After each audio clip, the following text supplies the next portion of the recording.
je vous laisse vous installer confortablement. Désolée, on va devoir patienter encore quelques instants pour laisser le temps à notre dernier invité d'arriver. Apparemment, on n'arrive pas à être trop ponctuel de ce côté-là. Ah, quand on parle du loup, vous voici enfin. Allez-y, prenez place. Les autres ont suffisamment attendu, merci de vous dépêcher un tout petit peu, ok? Comment? Des embouteillages? Bah, et alors? Bah, fallait partir plus tôt de chez vous, c'est tout. Bon, commençons cette session. Je vais vous présenter les uns les autres, ok? Oui. Vous proposez de le faire vous-même, de vous présenter les uns aux autres? Bah non, ça ira, merci, je vais le faire. Oui, quoi encore? Vous trouveriez ça plus convivial? Pardon? Mais vous êtes venu pour vivre une aventure épique ou pour faire du social? Non, pardon, je doute, je me pose la question, c'est tout. Ok, bon, on reprend. Donc, à ma gauche, nous avons Thorin, un guerrier nain.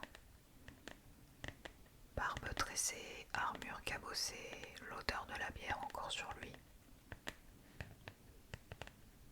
Au centre, nous avons Aelindra, une elfe archère, cheveux d'argent, arc en bois d'if, regard hautain évidemment, comme tous les elfes. Et vous, dernier arrivé là, vous êtes donc Malsus le mage, robe violette, grimoire poussiéreux. Vous sentez l'encre et les parchemins moisis des eaux.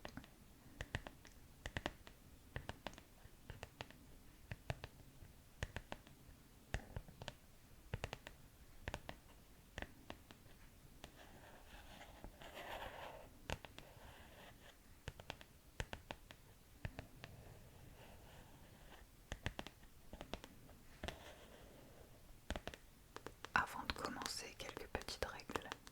Règle numéro 1. Vous parlez uniquement en restant dans votre personnage. Je ne veux entendre aucune, mais alors aucune phrase du type «Ah mais attends, je comprends pas». Non, votre personnage comprend ou ne comprend pas, mais vous n'existez pas ici. Règle numéro 2. Les dés décident. Enfin, les dés et moi. Mais surtout moi, ok. Règle numéro 3. La mort est omniprésente. Restez sur vos gardes. Et règle numéro 4. Si je dis qu'une action est impossible, elle l'est en fait. Point final. Il n'y a pas à débattre en fait. Bien. On est au clair. Pas de questions. Très bien. Vous allez pouvoir fermer les yeux un instant et vous laisser transporter.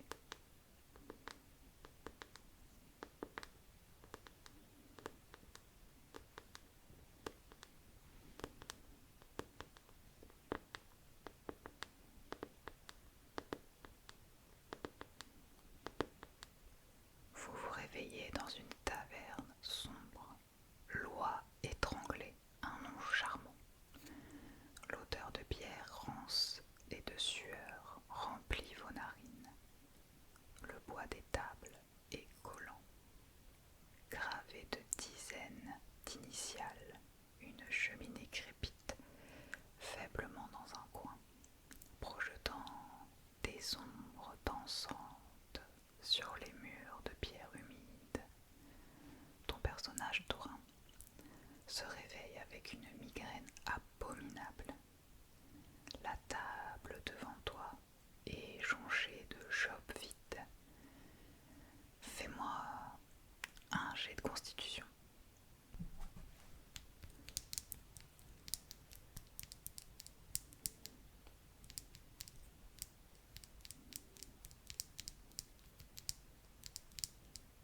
ce sera un mois 3 en force pour toute la journée. Aïe aïe aïe. Ouais, oui, j'ai vérifié. Écoute, page 247, alinéa 3, y a pas de doute. Par contre, note-le bien sur ta fiche de personnage, s'il te plaît. J'attends. Merci bien. Dis donc, ça commence bien. À peine sorti du lit et tu es déjà bien mal en point. Bon. Une serveuse approche de votre table. Elle est jeune, peut-être 18 ans, avec des cheveux bruns attachés en chignon, mais surtout, elle est terrifiée. Ses mains tremblent en essuyant un verre déjà propre. Pardonnez mon audace, mais vous avez l'air de guerrier expérimenté. Bon bah déjà, on sait qu'elle n'est pas très perspicace, hein. Reprenons. Vous voyez que des larmes coulent sur ses joues. Des gobelins, ils ont attaqué Valner, le village voisin, à 3 lieues d'ici. Ils ont pris des prisonniers. Mon petit frère était là-bas, chez notre tante. S'il vous plaît, aidez-nous. Pardon, j'ai bien entendu. Vous venez de dire « Ok, on y va les gars ». Ton personnage, je te rappelle, Aelindra, est une elfe noble du royaume de Luméa. Tu connais pas l'expression les gars. Tu es né en l'an 847 de l'ère des brumes. Tu as 243 ans. Tu parles avec élégance et distance, distinction, etc. Reformule en restant dans ton personnage, s'il te plaît. Ouais, ok. Nous vous assisterons mortels. Parfait, j'aime beaucoup. De la condescendance elfique. Donc vous choisissez de les aider. Très noble de votre part. Vous quittez donc la taverne. Le soleil matinal peine à percer à travers les nuages gris. La route vers Valner serpente à travers une forêt de chênes centenaires. Leurs branches se rejoignent au-dessus de vos têtes, créant un tunnel végétal oppressant. Le silence est perturbant. Aucun chant d'oiseaux, aucun bruissement de petits animaux. Juste vos pas sur la terre humide. Aelindra, avec ta perception elfique naturelle, fais-moi un jet. 12. C'est quand même suffisant pour remarquer quelque chose.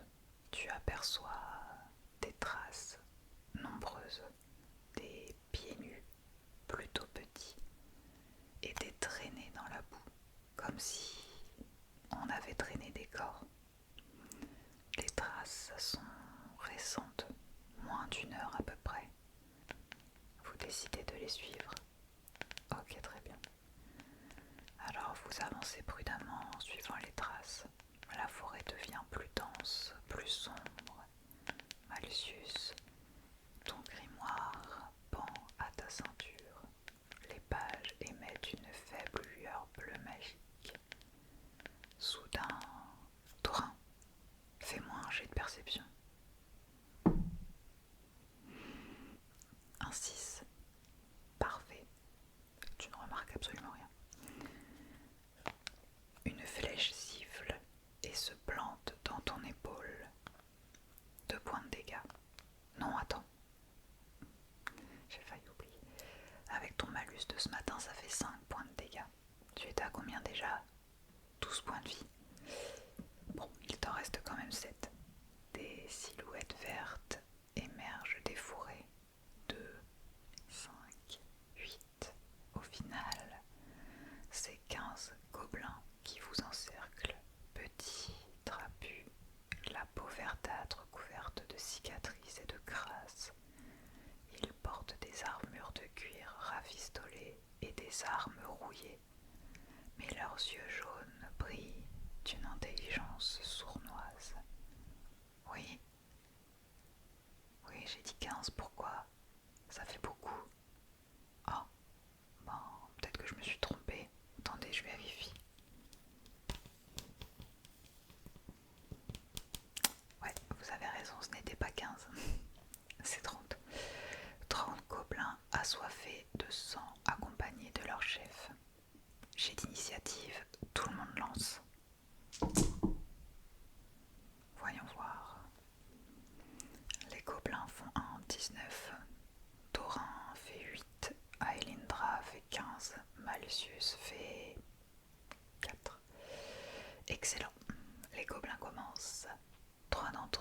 se jettent sur Thorin. Le premier te frappe avec une massue. Jet de défense. Un 11. Touché. 4 points de dégâts. Il te reste 3 points de vie déjà. Le deuxième rate. Bon, bah, dommage pour lui.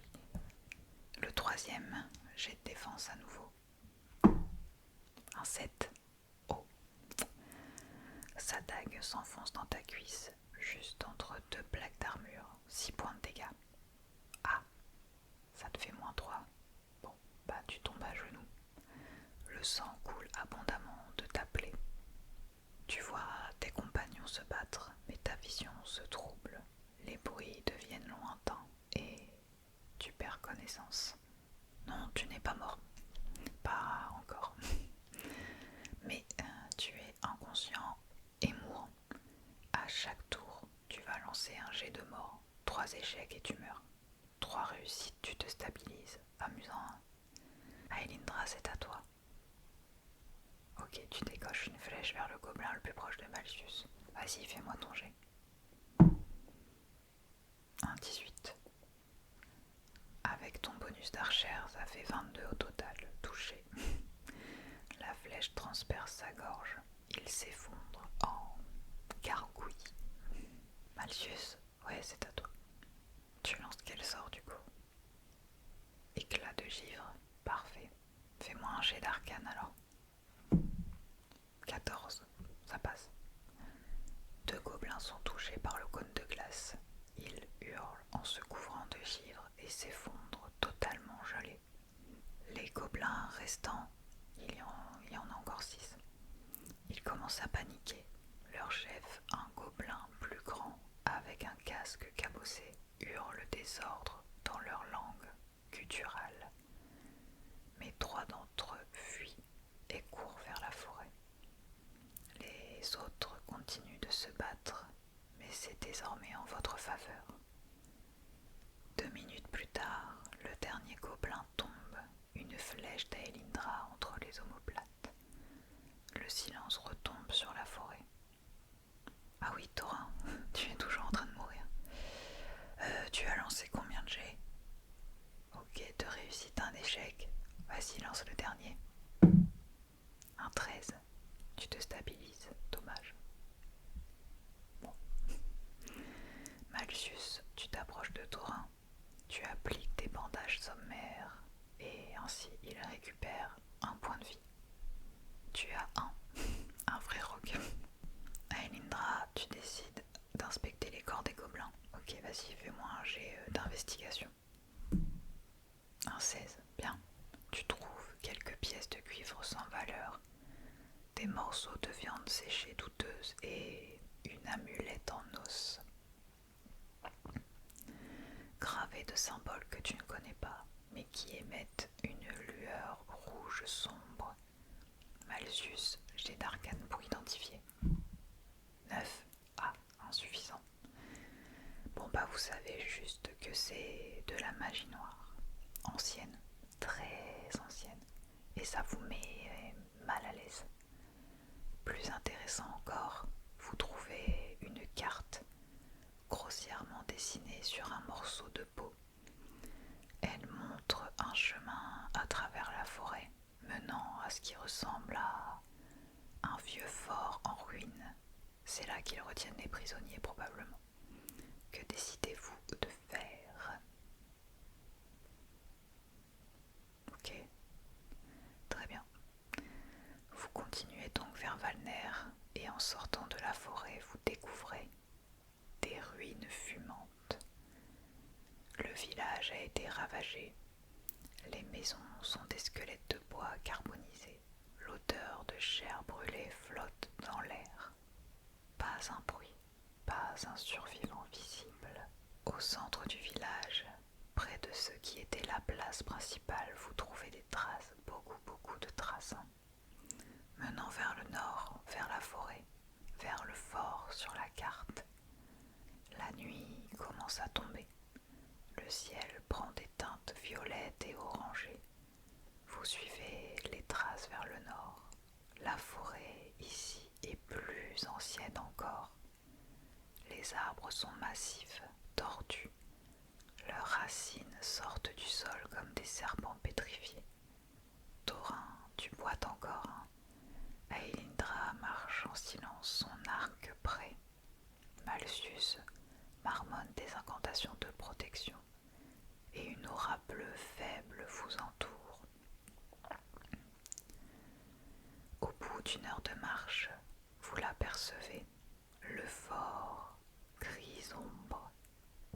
en reste. Une ancienne forteresse humaine, abandonnée depuis des décennies. Ses murs de pierre sont couverts de mousse et de lierre. Une tour s'est effondrée sur elle-même, mais les remparts principaux tiennent encore. Et vous voyez de la lumière, des torches, des ombres qui bougent derrière les créneaux, des voix de gobelins, beaucoup de voix. J'ai de perception tout le monde. Thorin, 8, Malcius, 11 et Elindra, 19. Elindra, heureusement que t'es là. Tu comptes au moins 30 gobelins, peut-être plus, tu n'es pas sûr de ce que tu vois. Tu remarques autre chose, une silhouette plus grande, beaucoup plus grande, 3 mètres de haut, large comme 2 hommes. Ça marche lentement dans la cour du fort. Un ogre. Vous vous cachez derrière les ruines d'un mur extérieur, observant le fort. L'entrée principale est gardée par 4 gobelins, mais Aelindra repère une brèche dans le mur est, juste assez large pour se faufiler. Vous approchez discrètement. Ok, j'ai de discrétion. Aelindra, 17, excellent comme d'habitude. Malcius, 14, bon, acceptable. Thorin, 5, hein.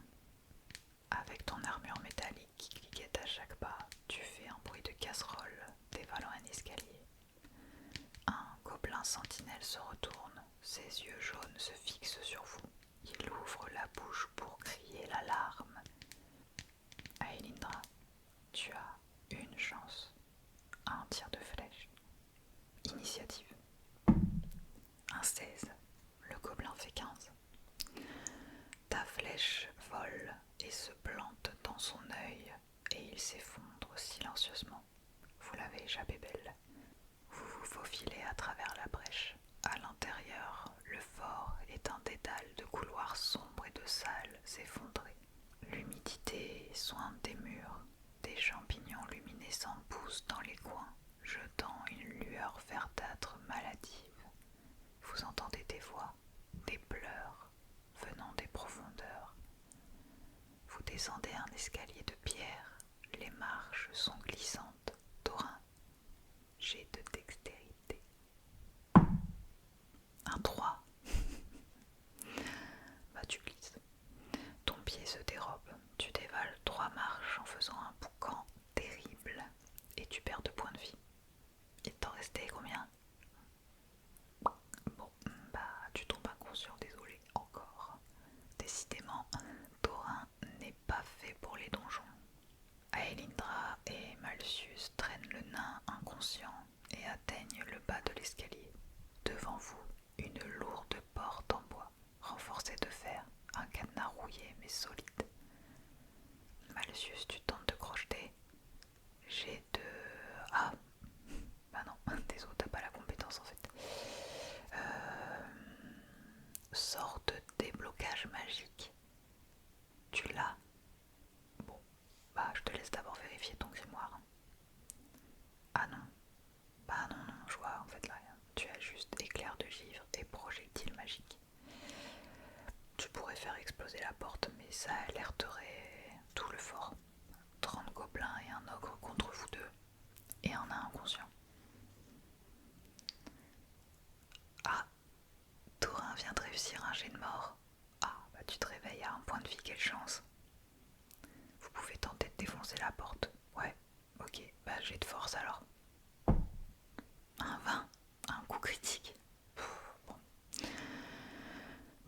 Vous donnez un coup d'épaule et contre toute attente, le bois vermoulu cède. La porte s'ouvre dans un craquement sourd, mais évidemment, ça fait du bruit.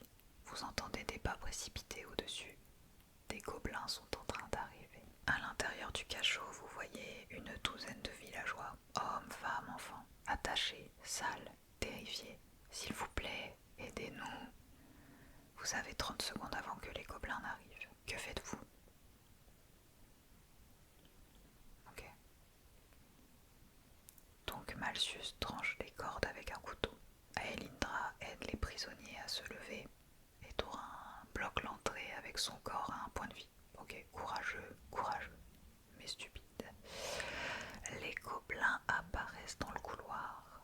6. Non, 8, pardon. Et ils vous voient, bien sûr. Ils hurlent. J'ai d'initiative, s'il vous plaît.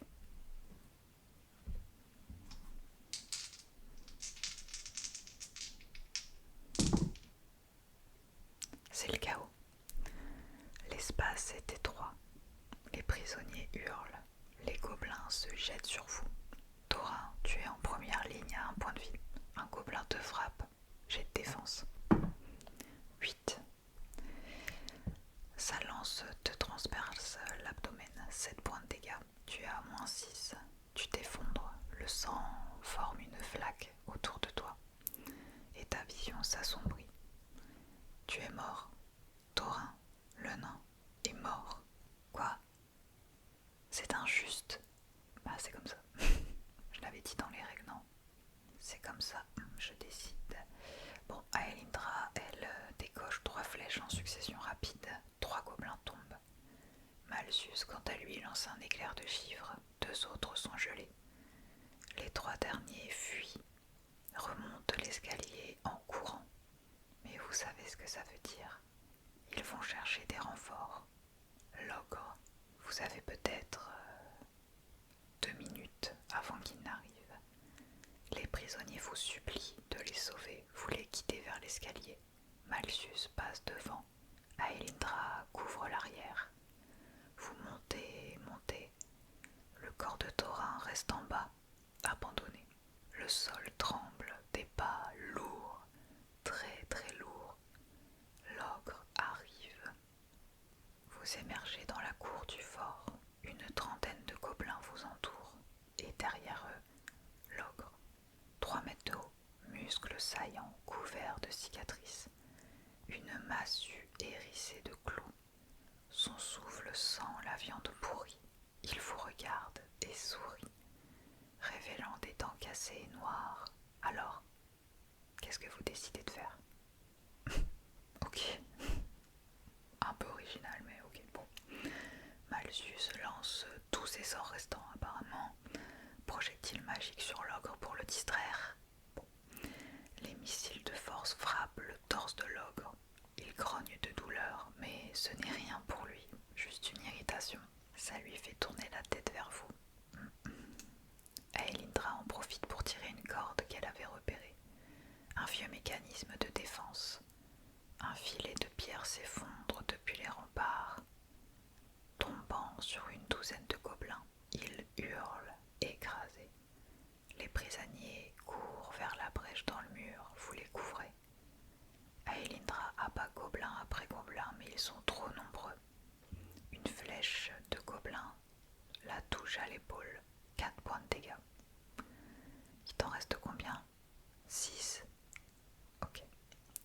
L'ogre charge vers Malsus. Malsus, tu es un mage de niveau 2 et tu n'as plus aucun sort à lancer. Et tu te retrouves face à un ogre. Qu'est-ce que tu fais? Ok, ouais, donc tu sors l'amulette gobelin que tu as trouvée tout à l'heure. Et tu tentes de l'activer. Ok, intéressant. Jet d'arcane. Par contre, je te le dis tout de suite, c'est difficulté 20, ça veut dire coup critique ou rien en fait. Bon, vas-y, lance ton dé. 19. Ah, bah dommage, à un point. Mais, bon, je sens pas, l'amulette réagit quand même. Et elle s'illumine d'une lueur rouge sang. Une voix gutturale résonne dans ta tête. Tu oses réveiller l'ancien pacte. Une vague d'énergie noire émane de l'amulette. L'ogre s'arrête net. Ses yeux deviennent vitreux. Il se retourne vers les gobelins et commence à les massacrer. C'est le chaos. Les gobelins fuient dans toutes les directions. Vous avez un temps. Fuyez maintenant. Vous courez dans la forêt, les prisonniers avec vous. Branches qui fouettent vos visages, racines qui tentent de vous faire trébucher. Derrière vous, des hurlements. L'ogre détruit absolument tout. Mais progressivement, les bruits s'estompent. Vous ralentissez. Vous vous arrêtez dans une clairière. Les prisonniers s'effondrent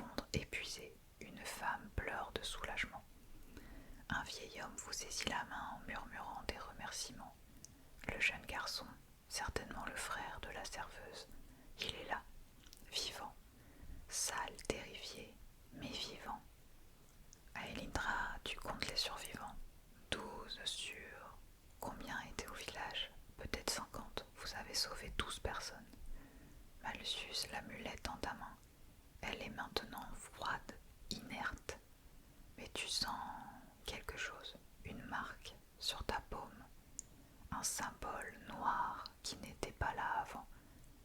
Jet d'arcane pour comprendre. 14. Tu sais juste que tu as contracté une dette envers quelque chose d'ancien, de très très ancien, et un jour, cette dette devra être payée.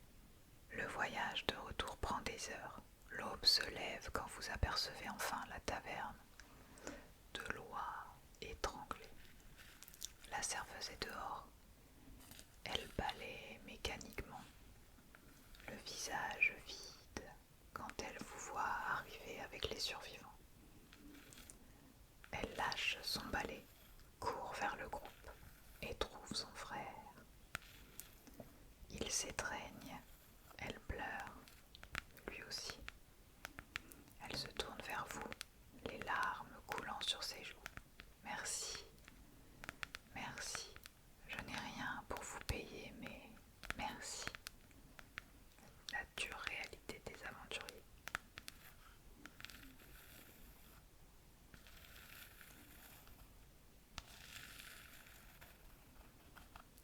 Le maire du bourg voisin arrive dans l'après-midi, un homme bedonnant avec une chaîne dorée. Il vous remet une bourse, 50 pièces d'or. Pour vous deux. Enfin, pour vous deux et normalement le cadavre de Thorin restait dans le fort. Vous les divisez? Ok. 25 chacun du coup. Allez-y, je vous laisse le noter sur votre fiche. Le maire vous tend aussi un parchemin scellé à la cire rouge. Les attaques de gobelins, ce n'est pas normal. Ils sont habituellement désorganisés, lâches, mais là, c'était coordonné, planifié, quelqu'un les dirige. Ils pointent sur une carte. Des rapports similaires arrivent de toute la région. Villages brûlés, caravanes attaquées, et toujours ces amulettes avec ces symboles anciens. Je crains que ce ne soit que le début. Quelque chose se réveille dans les terres sombres. Malsus, tu regardes la marque sur ta paume. Elle pulse faiblement, en rythme avec ton cœur. Tu commences à comprendre. L'amulette, le pacte, ce n'était pas un hasard. À l'intérieur de ton crâne, tu entends une voix démoniaque chuchoter. Nous t'avons marqué, tu nous seras utile bientôt. Cette nuit-là, vous dormez à l'auberge, des lits inconfortables, mais au moins vous êtes au sec. Aelindra, tu es une elfe, tu ne dors pas vraiment, tu médites. Et dans ta méditation, tu sens une présence malveillante qui t'observe. Jet de perception. Un 20. Coup critique. Tu ouvres les yeux. À la fenêtre, une silhouette encapuchonnée, de longues griffes dépassent des manches. Ses yeux brillent d'un rouge profond et elle te regarde directement et tu entends sa voix dans ta tête. L'elfe, tu vois trop, tu comprends trop, tu seras un problème. Tu attrapes ton arc, bandes une flèche en une seconde, vise. La flèche vole, traverse la fenêtre et passe à travers la silhouette, comme si elle n'était pas vraiment là. Une projection, un mirage. La créature rit, un son horrible, puis disparaît dans un tourbillon de fumée noire. Malsus se réveille en sursaut. Sa marque brûle. Il hurle de douleur. Tu te précipites vers lui. La marque sur sa paume, elle s'est étendue, remonte maintenant jusqu'à son poignet. Des veines noires sous sa peau, il te regarde, terrifié. Qu'est-ce qui m'arrive? Qu'est-ce que j'ai fait? Le lendemain matin, vous êtes à la taverne, le maire est reparti, les survivants aussi vers d'autres villages. Vous devez décider que faire. Option 1, vous fuyez. Vous prenez votre or et vous allez loin, très loin, oubliez tout ça.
les yeux, murmure une prière. Mais n'importe quoi. Repose en paix, mon pote. Mais n'importe quoi. À la limite que ton âme trouve le repos éternel. Ou, bon, je dis ça comme ça, puissent les dieux t'accueillir dans leur temple. Ok, ça passe. Mais mon pote, non. Bon, on continue. En fouillant le cachot, ta marque te brûle soudainement, violemment. Tu regardes ta main. Les veines noires brillent, pointent vers un mur de pierre ordinaire. Jet d'investigation. Un 16. Tu examines le mur, trouves une pierre qui dépasse légèrement. Tu la pousses et le mur pivote, révélant un escalier descendant encore plus profond. Une odeur remonte, ancienne, morte depuis longtemps. Tu descends, toujours seul, hein, ok, avec 6 points de vie, aucun sort, ok. Évidemment que tu descends. Vous êtes tous suicidaires dans cette aventure. Tu descends, l'air devient glacial, ton souffle forme de la buée. En bas, une crypte. Des sarcophages de pierre alignés contre les murs, des symboles gravés partout, les mêmes que sur ton amulette. Et au centre, un autel avec un livre ouvert, ses pages tournent toutes seules, sans vent. Ta marque brûle atrocement. Les veines noires remontent maintenant jusqu'à ton coude. Tu t'approches du livre. Jet d'arcane pour voir si tu résistes à son influence. 8. Insuffisant.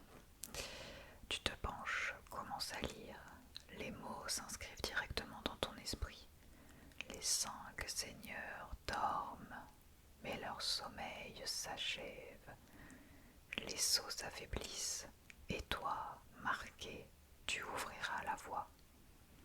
Des images envahissent ton esprit, des armées de gobelins, des ogres, des créatures plus terribles encore, des villes en flammes, des cadavres innombrables, et toi au centre tenant une clé noire, ouvrant une porte vers un abîme. Tu te réveilles, tu es écroulé sur l'autel. Combien de temps? Tu ne sais pas. 1 heure, 2, le livre est fermé maintenant, mais dans ta main, il y a un objet, une clé en os noir qui pulse comme un cœur. Intéressant. Pendant ce temps, Aelindra arrive à Ferland, une ville fortifiée, des gardes partout, des réfugiés affluent des villages attaqués. Tu te diriges vers la bibliothèque de la ville, cherche des informations sur les symboles anciens. Jet d'investigation s'il te plaît. 17. Tu trouves un vieux tome, les pactes oubliés de l'âge sombre. Tu lis et tu apprends. Il y a 1000 ans, 5 entités démoniques régnaient sur ces terres, les 5 seigneurs des abysses. Ils ont été vaincus, scellés, par un ordre de mages sacrifiant leur vie. Mais les sceaux s'affaiblissent avec le temps et les seigneurs cherchent à revenir. Ils ont besoin d'agents, des mortels marqués, pour les libérer. Le livre montre une illustration, une main avec une marque identique à celle de Malcius. Le marqué survivra, qu'il le veuille ou non, car le pacte se nourrit de sa vie et à la fin, il ouvrira la porte. Tu réalises, Malcius va mourir, ou pire, devenir un instrument de destruction. Tu quittes la bibliothèque en courant. 2 jours plus tard, retour à la taverne. Vous vous retrouvez 2 jours plus tard, à loi étranglée. Aelindra Malsus est déjà là, assis dans un coin sombre, capuche relevée. Aelindra s'approche, Malsus lève les yeux et les veines noires ont envahi tout son bras, remontent sur son cou. Ses yeux, ils ont une teinte rougeâtre maintenant. Il pose la clé d'os sur la table. Je sais ce qui m'arrive, je l'ai vu. Je vais mourir ou devenir l'un d'eux. Mais j'ai aussi vu une possibilité, une seule. Il existe un contre-rituel dans les montagnes hurlantes, un temple oublié, là où les mages d'autrefois ont forgé les sceaux. Si nous trouvons le temple, si nous accomplissons le rituel, je peux être libéré. Mais le chemin est long, dangereux, et je ne sais pas combien de temps il me reste. Les veines noires pulsent, visiblement douloureuses. Vous avez donc une quête, c'est écrit là d'ailleurs. Atteindre les montagnes hurlantes, trouver le temple des sceaux, accomplir le contre-rituel. Le voyage prendra des semaines à travers des terres dangereuses, infestées de créatures, et avec des ennemis qui chercheront à vous arrêter.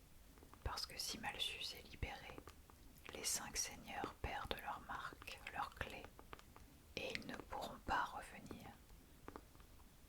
Malsus, tu regardes ta clé, la saisis, la jettes dans la cheminée, mais la clé ne brûle pas, elle reste là, intacte et froide, et elle réapparaît dans ta poche. Tu ne peux pas nous échapper. Bon, nous allons nous arrêter là pour aujourd'hui. Récapitulons. Thorin est mort, glorieusement transpercé par une lance gobelin dans un cachot humide. Malsus est marqué par un pacte démoniaque et va probablement mourir ou devenir un monstre. Aelindra est la seule à avoir tous ses points de vie mais a maintenant des entités anciennes qui la traquent. Vous avez sauvé 12 villageois. Bravo. Ça compose totalement le fait que vous ayez peut-être déclenché l'apocalypse. La semaine prochaine, vous commencerez le voyage vers les montagnes hurlantes. Je vous préviens, c'est 3 mois de marche, à travers des marais pestilentielles, des forêts maudites et des cols de montagne infestés de dragons. J'ai déjà préparé 15 embuscades, 8 pièges mortels et au moins 6 occasions de mourir de dysenterie. Ah, et Thorin, crée-toi un nouveau personnage, ok? Quelque chose de moins fragile, vraiment. Essaie de trouver quelque chose qui a beaucoup de points de vie, je pense que vous allez en avoir besoin. Pardon. Moi, je suis trop dure. Jouer là avec moi, c'est pas amusant. Ben, c'est simple en fait, le jeu de rôle, c'est pas censé être amusant. C'est censé être immersif, réaliste, mortel. Si vous vouliez un jeu facile où tout le monde survit et tout se termine bien, vous auriez dû choisir un autre maître de jeu. Ma table, mes règles en fait. Allez, à la semaine prochaine si vous osez revenir.